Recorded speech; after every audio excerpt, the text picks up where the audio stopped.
Revenons à l'actualité politique avec cette nomination. L'ex-directrice de cabinet de Christiane Taubira est nommée à la section du contentieux au niveau du Conseil d'État. Est-ce que vous pouvez expliquer, Georges Fenech, c'est très important, vulgariser au maximum ce qu'est la section du contentieux au Conseil d'État? Moi je dis c'est un État dans l'État. C'est quasiment la section la plus importante du Conseil d'État. C'est la section la plus importante, la section du contentieux. C'est la section reine. C'est l'équivalent, si vous voulez, dans la justice de l'ordre privé, de la Cour de cassation. Donc vous avez là toutes les décisions qui se prennent, notamment en matière de liberté, en matière de textes, de décrets, de décisions du préfet, des ministres. Et donc, on le sait, nous, à CNews, on en a déjà subi les conséquences avec les décisions en appel qui sont devant cette section du contentieux, que ce soit de l'Arcom ou d'autres institutions.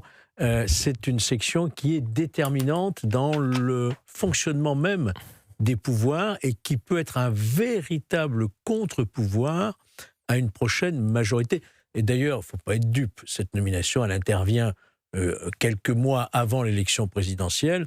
Ça n'est pas scandaleux que Christine Maugué soit issue d'ailleurs, de ce point de vue-là, d'un point de vue purement juridique, elle est issue du Conseil d'État. Elle n'arrive pas comme ça de l'extérieur comme Amélie de Montchalin. C'est un peu gros sinon. Mais là, c'est la ficelle est un peu grosse. C'est gros, mais elle est déjà énorme, la ficelle. Tout le monde a vu. Politiquement, elle a été marquée politiquement, elle était directrice de cabinet de Madame Taubira. Georges Fenech, il y en a beaucoup au sein même du Conseil d'État qui s'étonnent de cette nomination, alors qu'elle-même ne candidatait pas pour ce poste. Elle n'était pas la mieux placée. Christine Maugué a été nommée pour 5 ans à la tête de la section du contentieux au sein du Conseil d'État, un poste hautement stratégique, encore plus à l'approche des élections présidentielles de 2027. C'est une fonctionnaire de l'ère Hollande, placée à l'un des postes les plus puissants de France. Christine Maugué a été nommée à la tête de la section du contentieux.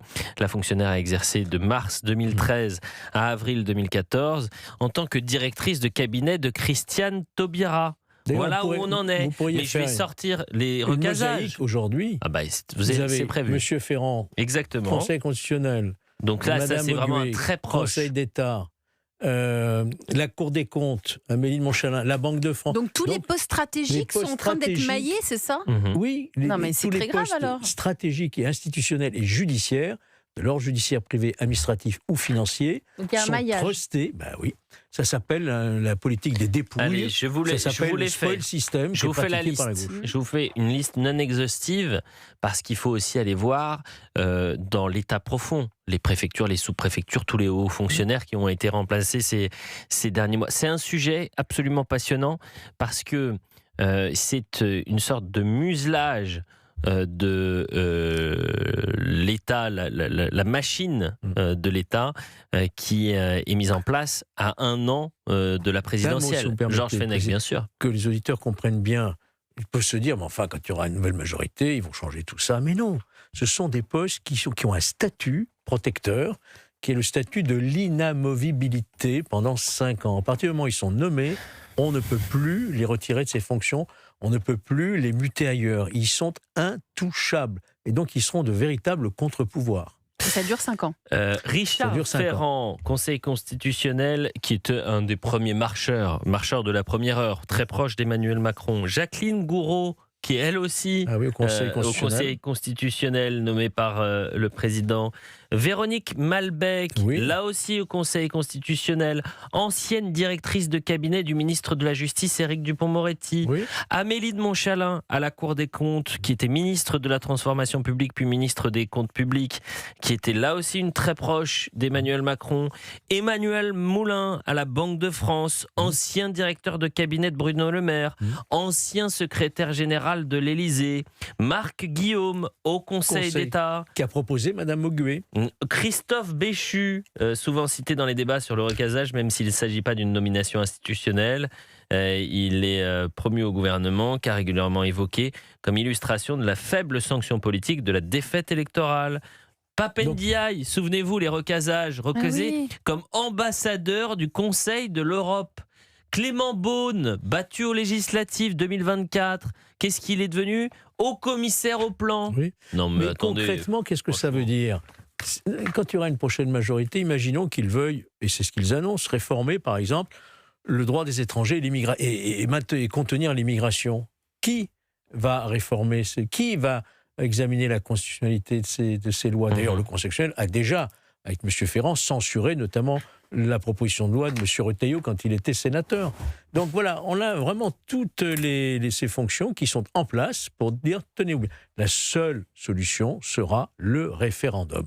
Il n'y a que cette voie-là pour parvenir à imposer une réforme en France. Et qui décide du référendum? Ça sera le prochain président. Ce sera lui ou elle qui aura le dernier mot. C'est ça.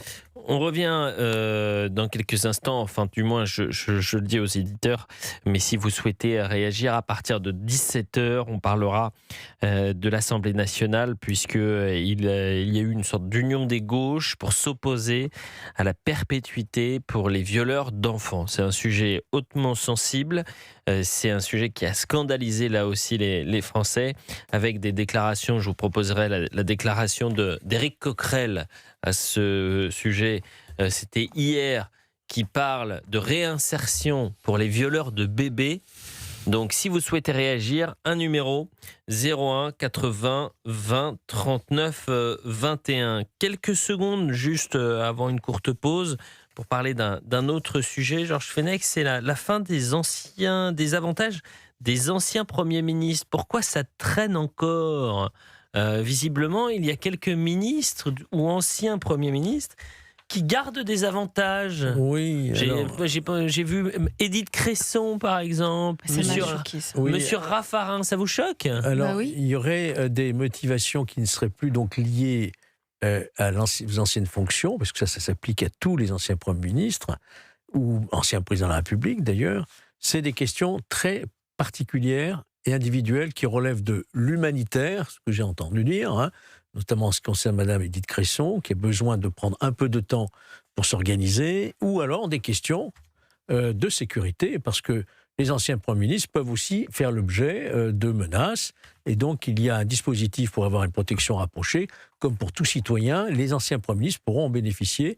Alors reste la question des chauffeurs et des voitures, normalement, ça ne devrait plus exister, puisqu'au bout de 10 ans, un ancien président, un ancien Premier ministre perd l'utilisation de ses privilèges. Déjà 10 ans, c'est beaucoup. Elisabeth, déjà 10 ans, c'est beaucoup. C'est beaucoup, on cherche de l'argent partout.